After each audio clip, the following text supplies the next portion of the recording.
नमस्कार दोस्तों। जब इंसान अपनी लाइफ में पैसे कमाने लगता है तो एक बार तो एटलीस्ट उसके मन में ये ख्याल ज़रूर आता है कि शेयर मार्केट में पैसे लगा कर देखेंगे, पता नहीं शायद फ़ायदा हो जाए, चलिए लॉस भी है लेकिन ट्राई तो करेंगे, ऐसा मन में ख्याल रहता है। और कुछ लोग जो कि जुनूनी होते हैं वो कैसे भी करके या फिर ब्रोकर के थ्रू या फिर जैसे भी करके वो लगाने लगते हैं पैसे। बाकी के जो लोग बचे उसमें मात्र 20% ही ऐसे लोग होते हैं जो कि रिस्क फैक्टर की वजह से, यानी मतलब पैसा डूब जाएगा या लॉस हो जाएगा इस वजह से शेयर मार्केट में पैसा नहीं लगाते हैं। लेकिन क्या आपको पता है कि बाकी के 80% लोग नहीं पैसा लगाने वाले में से वो पैसे क्यों नहीं लगाते हैं? और इन्हीं 80% में से काफ़ी अच्छे पढ़े लिखे IT professional, engineers, doctors, lawyers और बड़े बड़े बिजनेसमैन होते हैं जिनके पास पैसा तो बहुत होता है और कोई फ़र्क भी नहीं पड़ता उनको थोड़ा बहुत लॉस हो जाए तो, लेकिन फिर भी वो नहीं लगा पाते हैं। द मेन रीज़न इज़ कि they don't know how to start, तो शुरू कहाँ से करना है यही नहीं पता होता है। क्या क्या डॉक्यूमेंट्स चाहिए, ऑनलाइन प्रोसेस क्या है, डीमैट अकाउंट क्या होता है, कैसे, ये सब जो चीज़ें हैं ना उनको लगता है कि बहुत कॉम्प्लेक्स चीज़ होता है और इसमें कुछ बिल्कुल एक्सपर्टाइज होने की ज़रूरत होती है शेयर मार्केट में उतरने के लिए। अरे दोस्त, मैं ये कह रहा हूँ कि जो आज एक्सपर्टाइज बिल्कुल एक्सपर्ट लेवल पे हैं, शेयर मार्केट के एक्सपर्ट हैं, उन्होंने भी कभी तो फ्रॉम जीरो स्टार्ट किया होगा और स्टार्ट करेंगे तभी तो एक्सपर्ट बनेंगे एक दिन, ठीक है। और वैसे भी एक शेयर मार्केट के एक्सपर्ट में और बिगिनर में बस यही फ़र्क होता है कि जो एक्सपर्ट होते हैं उन्हें ये पूरी अच्छी तरह से आइडिया होता है कि किस शेयर का जो रेट है वो बढ़ने के चांसेस हैं, किन के गिरने के चांसेस हैं, ठीक है। यानी कहने का मतलब उनको कब बेचना है, कब ख़रीदना है, यानी उनको लॉस जो होता है वो कम से कम होता है क्योंकि उनको एक्सपीरियंस होता है मार्केट का और नॉलेज रहता है, काफ़ी वॉच करते रहते हैं। लेकिन वहीं जो बिगिनर हैं उनको जो आइडिया कुछ नहीं होता है और ज़्यादातर चांसेस में लॉस होते हैं। लेकिन सवाल है कि सीखेंगे तो ना, लेकिन शुरू कहाँ से करें, किससे पूछें? दोस्त लोग जो हैं अगर किसी को आता है तो वो बताना नहीं चाहेंगे due to jealousy factor. Broker के पास जाएंगे, दूसरा रास्ता बचता है तो ब्रोकर अपना ब्रोकरेज फ़ी लेगा आपसे, उसके बाद आपको कुछ बताएगा तो नहीं उसमें कि क्या होता है, कैसे क्या करना है, बस आपको बेनिफिट जो है वो दिखाएगा और पता नहीं वो भी ऑनेस्टली दिखाएगा या नहीं दिखाएगा, उसमें डाउट है। तो बिल्कुल ब्रोकर के थ्रू अगर आप ये सब चीज़ का शेयर मार्केट में एंटर करते हैं या फिर पैसा लगाते हैं तो कोई मतलब नहीं है उसका, कुछ सीख नहीं पाएंगे। तो हम आपको बस यही कहेंगे कि आगे का 10 मिनट 15 मिनट का जो वीडियो हम हैं उसमें हम आपको पूरी अच्छी तरह से बताने जा रहे हैं। तो चलिए सबसे पहले हम आपको बता देते हैं कि क्या होता है शेयर। देखिए, किसी भी कंपनी के स्टैब्लिशमेंट के लिए या फिर एक वेल स्टैब्लिश्ड कंपनी के ग्रोथ के लिए ज़रूरत पड़ती है उसे कैपिटल यानी पूंजी, ठीक है। और जितना भी उसे पूंजी चाहिए, चाहे स्टैब्लिशमेंट के लिए चाहे ग्रोथ के लिए, उसे कंपनी क्या करती है कि डिवाइड कर देती है छोटे छोटे हिस्सों में, बिल्कुल छोटे छोटे हिस्सों में। उसे ही कहते हैं शेयर, राइट। अब ये जो शेयर होते हैं इतने छोटे हिस्से में डिवाइड करती है, यानी किसी कंपनी के आप देखेंगे शेयर्स के दाम होते हैं 50 रुपये भी होते हैं, किसी के 100 रुपये भी होते हैं, किसी के 150 भी होते हैं, किसी कंपनी के मतलब 1000-1500 रुपये तक भी होते हैं। यानी कंपनी जो है वो ये टारगेट लेके इतने छोटे छोटे शेयर्स बनाती हैं पूरे कैपिटल्स का कि मतलब एक आम आदमी भी खरीद सके, एक सिंपल आदमी भी खरीद सके, ठीक है। अब देखिए, जो लोग इन कंपनीज़ का शेयर सबसे ज़्यादा खरीदते हैं वो लोग कंपनी के बोर्ड ऑफ डायरेक्टर्स में शामिल कर लिए जाते हैं। यानी एक तरह से कहा जाए कि उनको मालिकाना हक जो है वो मिल जाता है। और बाकी सब लोग जो कि थोड़े थोड़े शेयर्स खरीदते हैं वो लोग उस कंपनी के इन्वेस्टर हो जाते हैं, ठीक है। और कंपनी कहती है कि अगर कंपनी प्रॉफिट में जाएगी तो अपने इन्वेस्टर्स को भी हम प्रॉफिट देंगे और कंपनी अगर लॉस में जाएगी तो उन्हें भी लॉस सहना पड़ेगा। यही होता है रिस्क फैक्टर शेयर मार्केट में। चलिए दूसरा सवाल कि शेयर्स के प्राइस जो हैं वो फ्लक्चुएट कैसे करते हैं, यानी कभी बढ़ते हैं कभी घटते हैं, ये कैसे होता है और कौन करता है और क्यों होता है। ठीक है, बहुत ही इम्पोर्टेंट सवाल है ये और सबके मन में होना चाहिए। तो देखिए, इसका आंसर ये है कि जिस तरह से आप सब्जी खरीदने जाते हैं और बिल्कुल डिमांड एंड सप्लाई के हिसाब से सब्जी वाले जो हैं होते हैं, दुकानदार जो होते हैं, वो उसका रेट जो है बढ़ा लेते हैं या घटा लेते हैं। ठीक है, तो जैसे कि सब्जी का अगर रेट मतलब डिमांड कम है तो रेट घटा लेते हैं, डिमांड ज़्यादा हो जाता है उसका तो रेट बढ़ा लेते हैं।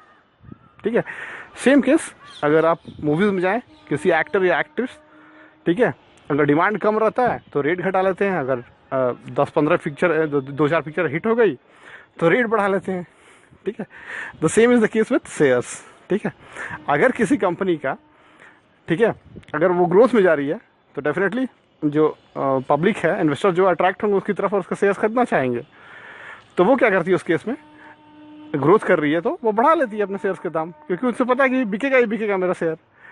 लेकिन अगर वो लॉस में जा रही है तो इन्वेस्टर को पता है कि कि खरीदना नहीं चाहेंगे कि कंपनी डूब रही है। ठीक है, तो वो सोचती है कि चलो हमने शेयर्स का दाम घटा लेते हैं ताकि लोग खरीद लें, तो उस केस में वो घटा लेती है। क्योंकि कुछ लोग ये भी मान के खरीदते हैं शेयर्स कि चलो अब इससे नीचे तो नहीं जाएगा, आगे बढ़ेगा, इसलिए खरीद लेते हैं। तो जो फैक्टर है मतलब शेयर्स बढ़ने घटने का, वही डिमांड एंड सप्लाई के हिसाब से होता है। और कौन बढ़ाता है घटाता है, वो कंपनी के ओनर ही इटसेल्फ उस शेयर्स के दाम जो हैं वो घटाते और बढ़ाते हैं। बढ़ने से पहले एक डाउट क्लियर कर दें, बहुत से लोगों के मन में ये होता है कि मैंने अगर जिस कंपनी का शेयर खरीदा है और अगर उस कंपनी को 10% का एनुअली या फिर मंथली प्रॉफिट होता है तो कंपनी हमको मेरे हिस्से का, मैंने जितना शेयर खरीदा उसका 10% मुझे देगी। ठीक है, ऐसा सोचते हैं कि ऐसे प्रॉफिट कमाया जाता है शेयर मार्केट में, जो कि बिल्कुल गलत है। कंपनी बिल्कुल आपको नहीं देती है आपका प्रॉफिट। डेफिनेटली आपको प्रॉफिट मिलता है, आपको प्रॉफिट मिलेगा, लेकिन कैसे, कहाँ से प्रॉफिट मिलेगा थोड़ा ये समझ लीजिए आप। ठीक है, कंपनी किसी भी शेयर होल्डर को डायरेक्टली बेनिफिट नहीं देती है उसको। वो क्या करती है कि अपने शेयर का जो प्राइस है, अगर कंपनी को प्रॉफिट होने लगती है तो शेयर का प्राइस जो है, वैल्यू है, वो बढ़ा देती है। ठीक है, तो ऑलरेडी जो कंपनी के शेयर मतलब खरीदे हुए हैं लोग, ठीक है, उन्हें अगर लगता है कि मैंने इतना सारा शेयर खरीदा है, ठीक है, कंपनी ने अपना शेयर का प्राइस इतना बढ़ा दिया है तो मैं इसे बेच दूं। ठीक है, तो आपको बेचना होता है दूसरे लोगों को जो कि खरीदना चाहते हैं। ठीक है, अब देखिए, अब आपको इस चीज़ की चिंता नहीं करनी होती है। ठीक है, कि किसे बेचना है, आपको बेचने वाला को खोजने की ज़रूरत नहीं है। पहले ही ज़रूरत पड़ता था जब कंप्यूटराइज पूरा सिस्टम नहीं था तब। ठीक है, दलाल स्ट्रीट पे जाके बोली लगता था, वहाँ पे सब खरीद बेच होता था, वो सब पहले होता था। अब देखिए क्या होता है, आपको बता रहा हूँ। अब यहाँ पे एग्जिस्टेंस में आता है स्टॉक एक्सचेंज। स्टॉक एक्सचेंज यानी शेयर बाजार का एग्जिस्टेंस अब आता है। ठीक है, ये एक बाजार है जहाँ पे लोग शेयर खरीदने बेचने वाले होते हैं। ठीक है, अब इस चीज़ को टोटली कंप्यूटराइज कर दिया गया है एक सॉफ्टवेयर के थ्रू, इंटरनेट के थ्रू। तो बेचने वाले को बिल्कुल चिंता नहीं करना होता है कि हम किसको बेचना है। आप जस्ट क्लिक कीजिए और आपका शेयर्स जो है वो बिक जाता है। ठीक है, खरीदने वाले हज़ारों हैं और ख़रीदना है तो शेयर्स अवेलेबल है, मिल जाते हैं आपको। ठीक है, तो हिसाब से वही, अगर कंपनी ग्रोथ में जा रही है तो आप अगर बेचेंगे तो जाहिर सी बात है, शेयर आपने 10 रुपये में ख़रीदा था, आप 50 रुपये भी कीमत हो गया है, तो आप अगर एक शेयर बेचेंगे तो आपको मतलब 40 रुपये का एक शेयर पे प्रॉफिट हो गया। अगर आपने 100 खरीदा है तो उस हिसाब से आप मल्टीप्लाई कर लीजिए, तो इस हिसाब से प्रॉफिट होता है। ठीक है, और लॉस भी सेम केस में, अगर लगता है आपका शेयर का दाम गिर गया है तो अगर आपको लगता है कि और गिरने वाला है तो इससे बढ़िया मैं बेच दूँ, ठीक है, तो आप बेच देंगे तो आपको कम ही लॉस होगा। और या फिर मतलब यही होता है शेयर मार्केट में, कंपनी डायरेक्टली से लॉस या प्रॉफिट इन्वेस्टर्स को नहीं होता है, उनको शेयर खरीदना होता है, बेचना होता है। ठीक है, तो चलिए अब हम आपको बता दें कि किन किन चीज़ों की आवश्यकता होगी आपको शुरू करने के लिए, शेयर मार्केट में पैसे लगाने के लिए। तो सबसे पहले डॉक्यूमेंट की बात कर लें अगर हम, तो एक आईडी प्रूफ गवर्नमेंट इशूड, दूसरा एड्रेस प्रूफ, तीसरा कुछ पासपोर्ट साइज फ़ोटो, चौथा पैन कार्ड। That's it. आप इतने डॉक्यूमेंट्स जो हैं लेकर किसी भी नेशनलाइज बैंक में चले जाइए। एग्जाम्पल के तौर पे state bank of India, ICICI bank, HDFC, ये सब कमर्शियल बैंक जो हैं, या फिर एक्सिस बैंक, इनमें से किसी के पास चले जाइए आप, और आपका सेविंग बैंक अकाउंट या फिर करंट बैंक अकाउंट उनके यहाँ होना चाहिए, ठीक है, या कोई एक। अगर नहीं है तो आप अपना एक सेविंग बैंक अकाउंट या फिर करंट अकाउंट खुलवा लीजिए किसी भी बैंक में। उसके बाद आपको ज़रूरत पड़ती है एक डीमैट अकाउंट की, ठीक है। तो डीमैट अकाउंट हम बताते हैं क्या होता है, और याद रखिए कि डीमैट अकाउंट उसी बैंक में खुलवाएं जहां आपका सेविंग बैंक अकाउंट या फिर करंट बैंक अकाउंट है, उसी बैंक में। रीज़न ये है कि जो सेटलमेंट होता है फ़ंड का, जब आप से बेचेंगे और ख़रीदेंगे तो समय नहीं लगेगा। अगर आपने अभी बेचा तो इंस्टेंटली मतलब जो है, मतलब बहुत जल्दी आपका जो सेटलमेंट है, पैसा जो है आपके अकाउंट में आ जाएगा, कट जाएगा, निकल जाएगा, ऐसा हो जाएगा, ठीक है। तो लेन देन की प्रक्रिया बहुत फास्ट होती है। लेकिन वही अगर आप डीमैट अकाउंट सपोज कर लीजिए SBI का यूज़ कर रहे हैं, और सेविंग बैंक अकाउंट आपका अपना बैंक अकाउंट है मान लीजिए ICICI बैंक में, तो ये डिले हो जाएगा इसमें, ठीक है। पैसा आप इसमें डालने के लिए भी आपको डीमैट में भी टाइम लगेगा, और इससे निकलने के लिए भी टाइम लगेगा। तो ये सजेशन है कि आप उसी बैंक में डीमैट अकाउंट खुलवाएं अपना, जिसमें कि आपका सेविंग बैंक अकाउंट है, ठीक है। अब देखिए डीमैट अकाउंट होता क्या है एक्चुअली, आपको समझा दे थोड़ा, ठीक है। आमतौर पे जैसे आपका सेविंग बैंक अकाउंट है जिसमें आप अपनी पूरी कमाई रखते हैं, ठीक है, और आप पैसा निकालते हैं, पूरा उसका लेन देन का विवरण रहता है, कब आपने निकाला, कब आपने डाला, कितना आपको इंटरेस्ट मिला, ये सब उसमें दिया रहता है, ठीक है। ठीक उसी तरह से डीमैट अकाउंट जो होता है वो आपके सारे शेयर मार्केट में, आपने स्टॉक एक्सचेंज में कितना कब शेयर लगाया, कब निकाला, ठीक है। जब भी आप कभी कोई शेयर खरीदेंगे तो आपके सेविंग बैंक अकाउंट से या करंट बैंक अकाउंट जो भी आपका है, उससे उतना पैसा कट के डीमैट अकाउंट में चला जाता है, ठीक है।